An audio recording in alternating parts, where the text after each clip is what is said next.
С именем Аллаха Всемилостивого и Милостивейшего. На прошлой проповеди говорили про суру Аср, век, эпоха. И в этой маленькой суре, о котором ученые говорили, что если бы пришла лишь эта сура, этого было бы достаточно. Вот такая маленькая сура, но смысл очень огромный. Мы говорили про то, что Всевышний клянется временем. Известно, если есть клятва, значит, после клятвы идет информация очень серьезная. То есть информация не просто мимо ушей пропустить, а именно клятва. И клянется не человек, а сам Всевышний. И он говорит: клянусь временем, воистину человек в убытке. И мы перечислили исключения. Мы перечислили, кроме верующих, это было первое исключение. Второе, кроме тех, кто делает праведные деяния. И сегодня, по воле Всевышнего Творца, мы рассмотрим третье исключение. Это «Ватавассау биль хакки». Продолжение данного аята в суре Аср. Речь об исключении. Третье исключение – это когда верующие, во-первых, во-вторых, делающие праведные деяния, в-третьих, они говорят, рассказывают, наставляют, заповедуют хак, то есть истину.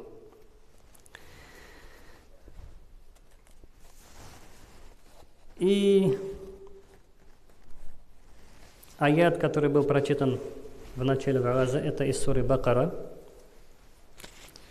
143 аят. Всевышний Аллах говорит: Бисмиллахи рахмани рахим, «Вакадалика джаальнакум уммата васята». Мы сделали вас общиной средней. Середина, как говорится, золотая середина. «Литакуну шухада'a аля наси», чтобы вы были свидетелями в судный день перед людьми, перед Всевышним Творцом, чтобы вы были свидетелями, что были донесены законы Всевышнего Творца, было рассказано про истину, и было объяснено и истина, и ложь. Вы будете свидетелями, говорит Всевышний Аллах, чтобы никто не сказал: я не слышал, я не видел. Поэтому люди будут свидетельствовать. Именно кто? Вы, говорит Всевышний Аллах. «Джаальнакум», мы вас сделали умматан, общиной. Далее Аллах говорит: «Ваякуна расулю алейкум шахида». И посланник Аллаха тоже будет свидетелем в наш адрес. То есть мы будем свидетельствовать перед людьми, а пророк перед нами. В изречении хадис пророка говорит по поводу сегодняшней темы, то есть «Ватавассау биль хакки», про разговор истины, то есть что является истиной, а что ложью. И вот посланник Всевышнего говорит: «Афадалюль джихад», самый лучший из джихадов. Джихад многие понимают как война, но джихад переводится в словаре с арабского языка как старание и усердствование. Как, например, мучтахид, тильмидун мучтахидун, старательный ученик. Мучтахид, старательный. И в хадисе говорит: «Афдалю джихад», самый лучший, превосходный джихад, то есть стараться на пути Всевышнего Аллаха, это калимату адлин, это правильное, справедливое слово. То есть, когда человек говорит правду, истину, но говорит, не молчит, а говорит. Где говорит? «Ринда султанин», перед султаном. Каким султаном? Джаир. Тиран.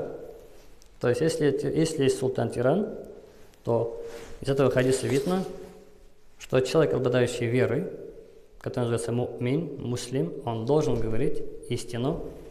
И это в Коране говорится: «Бисмиллахи рахмани рахим, ва джа аль-хакку ва захака аль-батиль». Истина пришла, ложь ушла. Поэтому тот, кто знает истину, если он скрывает, подобен человеку, который замок поставили на губы. Поэтому человек, знающий истину, должен говорить истину. И это самый лучший джихад, говорит пророк. И мы знаем, что Всевышний Аллах создал шайтана из числа джиннов, мы знаем. Раньше его звали Азазиль. И, ослушавшись Всевышнего Творца, кстати, он был верующим, и он остается верующим. В арабском языке хоть и говорится слово кефир, но кефир переводится неблагодарный. То есть обычный перевод, если взять в руки, если взять перевод русско-арабский, арабско-русский, то можно найти глагол кефера. Кефир переводится неблагодарный. И это не мое мнение, это написано в Коране. Бисмиллахи рахмани рахим. Валин кафартум. Если вы будете неблагодарными, то мое наказание сильное, говорит Всевышний Аллах. Аллах использует глагол кафартум. Или же глагол каффара сайятакум. Каффара сайятакум. Всевышний Аллах скрывает ваши прегрешения. Глагол каффара скрывает. То есть у этого глагола много переводов. И вот, значит, шайтан, неблагодарный, что по-арабски кафир, он не может быть атеистом, он же видел Всевышнего, как он может быть атеистом. Он верит, что Всевышний есть, он верит, он не атеист, но неблагодарный. То есть отдалился от милости Всевышнего, поэтому его называют шайтан, что означает отдалившийся, или же маль'ун, проклятый. Вот он однажды пришел к пророку Яхья, алейхиссалям, и говорит: «О, Яхья, хочешь, я тебе дам наставление?» Яхья, алейхиссалям, говорит: «Ты лжешь, брось это дело и лучше расскажи, как ты избиваешь людей».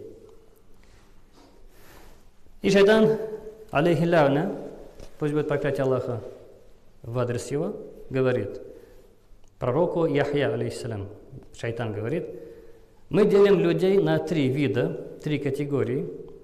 Первый вид сильно нас утомляет. Первый вид людей, первая категория. Что за категория? Мы, говорит, умудряемся сбить их, они совершают прегрешение, но они в тот час совершают покаяние. Сразу же совершают истигфар. Они, говорит, нас сильно утомляют, потому что, говорит, когда мы добиваемся своего, они, говорит, избавляются от этого. Мы, говорит, снова стараемся, чтобы он погрязь в грехах, а он, говорит, избавляется. Вот эта категория нас, людей, говорит, сильно, говорит, мучает. Мы, говорит, сильно утомляемся, говорит, от таких людей. Это, говорит, первая категория. И здесь можно уже дуа сделать, чтобы быть из этого числа.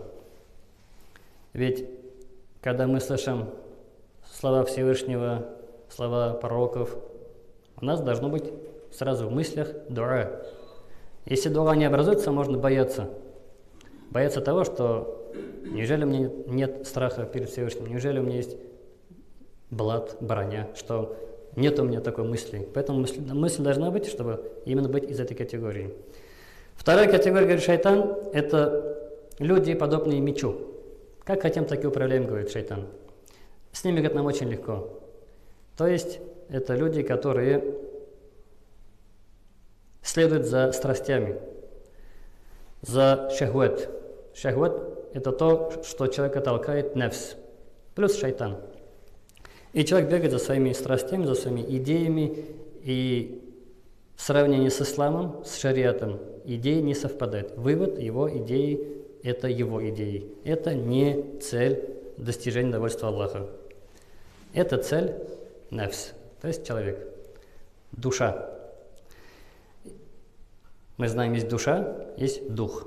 Поэтому, если душа командует, то это вторая категория. Это в руках у шайтана, как меч, говорит шайтан пророку Яхья, алейхиссалям. И третья категория, говорит, это люди, как ты. Мы, говорит, их не можем сбивать. То есть пророки. Услышав ответы шайтана, Яхья алейхиссалям спрашивает: был ли в жизни момент, когда ты меня пытался сбить? Смог ли когда-нибудь? Говорит Яхья алейхиссалям шайтану. Шайтан говорит: нет. Но если, говорит, вспомнить один момент, был, говорит, один случай, когда тебе, говорит, принесли еду, я, говорит, сильно старался, чтобы увеличить твой аппетит. Я, говорит, очень сильно старался, чтобы только ты увеличил именно в еде, то есть в количестве еды. А в нашем случае, по-моему, без шайтана аппетит хороший. Смотришь на людей, кушают, живот растет, уже машина надо больше, уже руль мешает. Яхья алейхиссалям говорит: потом что было? Ты, говорит, ел больше. Я, говорит, смог сделать то, что хотел. Потом, говорит, это стало причиной, то, что ты много съел, то, что положено.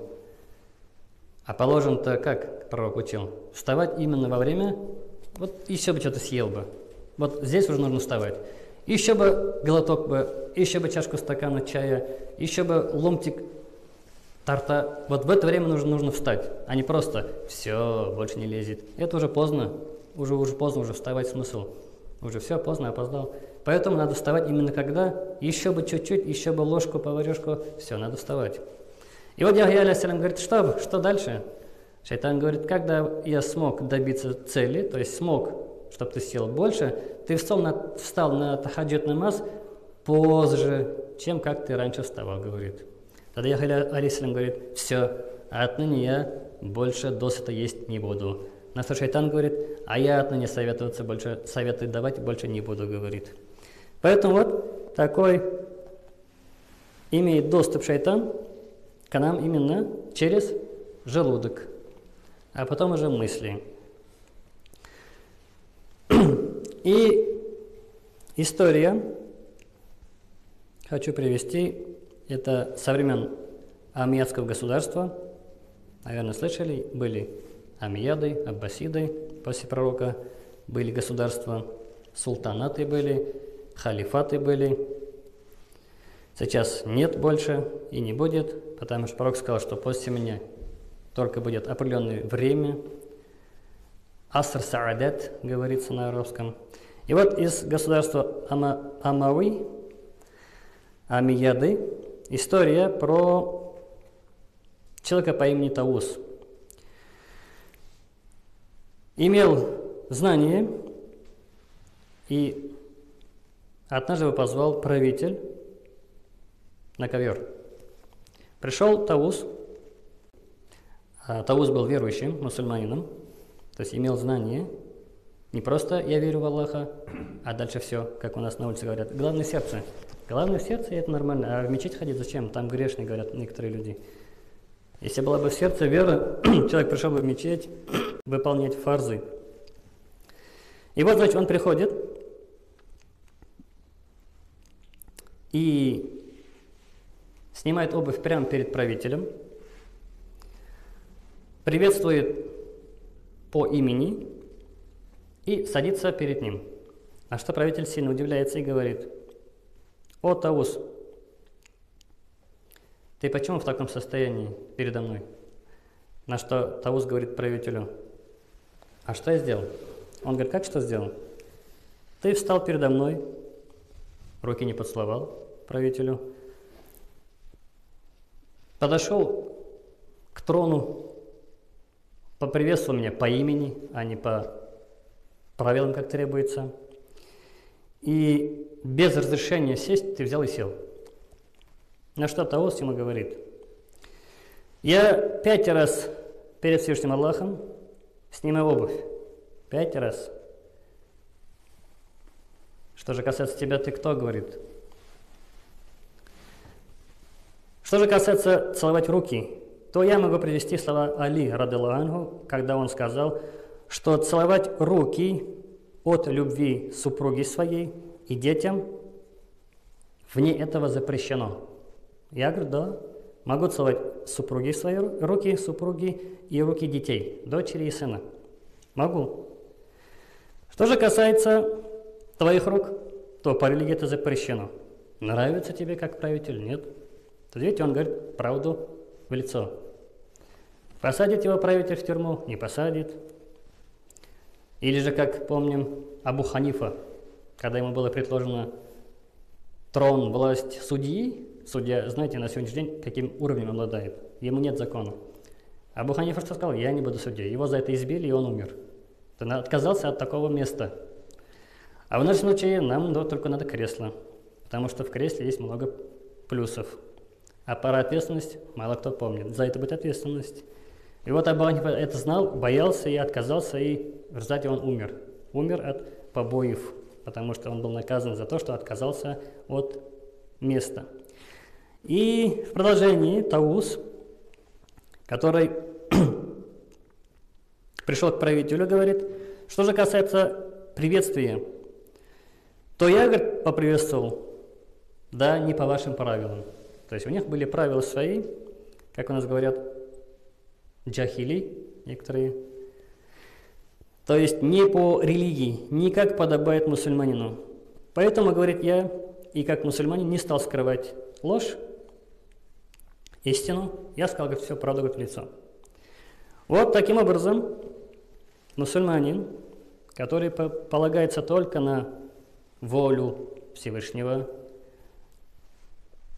и знает судьбу, зная эту суру Аль-Аср, увидев больного, он знает хадис, да.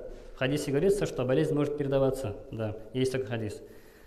Но отношение сейчас дошло до того, что люди говорят, 10 метров ко мне не приближайся. То есть такие люди начали разговаривать уж на 10 метрах. Болезнь передается, вопросов нету. Лечиться надо, вопросов нету. Но надо знать правила определенные, не доходить до фанатизма. И зная еще продолжение данной суры, где мы говорили, верующие, они исключения, они не попадут под этот убыток. Убыток – это не просто бояться болезни и умереть. Это не есть страх. Страх – это умереть, а во время смерти вспомнить, что же надо было сказать. Это уже вот означает страх. То есть, если человек не может сказать «Ашхаду алла иляха илля ва ашхаду анна Мухаммадан абдуху ва расулюх», что и мы, когда на мероприятие зовут, люди боятся или не могут сказать. Вот это реально страшно, когда человек не знает хотя бы на арабском одно предложение. Ведь мы не говорим, по исламу человек обязан знать арабский язык в совершенстве. Нет, он должен сказать «Ашхаду алла иляха илля ва ашхаду анна Мухаммадан абдуху ва расулюх». Это первое исключение, мы сказали, это вера. Второе исключение – «Ва-амилю салихат» – делать благие дела. То есть, самое благое дело, мы сказали на прошлой проповеди, это читать Коран. Начиная хотя бы с кириллицы или же хотя бы с намерения, что я намерился начать изучать буквы хотя бы. Буквы, таджвид, махрадж, то есть как правильно выговорить буквой. И, конечно же, читать Коран. И третье исключение, чтобы быть не из числа тех, кто в убытке, это говорить истину. «Ватавасау биль-хакки». И в конце данной суры Аллах говорит «Ватавасау бис-сабр». Те, которые друг другу советуют сабр.